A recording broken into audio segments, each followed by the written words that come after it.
Re-edit We that. need to re-edit. Re-edit. My life. Okay, so whether they're annual or perennials, it is time to start gardening. But before you head out to the garden, meteorologist Blaze Keller shares some best practices for your garden this year.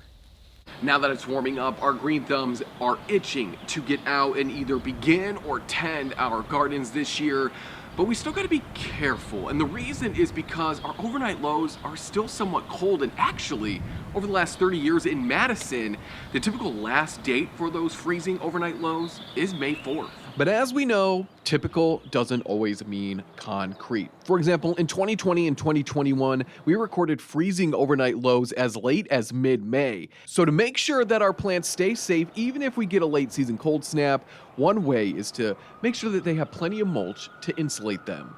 You can also move those plants outside during the day, let them soak up the sun, and then move them back indoors at night. Lawns may also need some help coming out of winter. You may be noticing some brown spots where you'd rather see plenty of grass.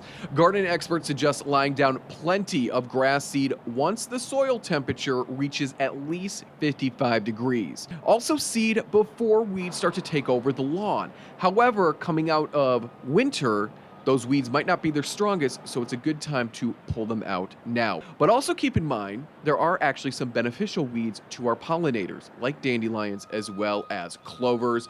So let's make sure that they have plenty of food throughout this May and take advantage of that no-mow May. Lastly, be mindful when fertilizing. A slow-release fertilizer is suggested for plants and grass as they continue to grow. And when mowing the lawn, cut during the mid-morning hours between 8 and 10 a.m. That it looks to be the best time because that allows your grass to fully recover by later that night. For 27 News, I'm meteorologist Blaze Keller.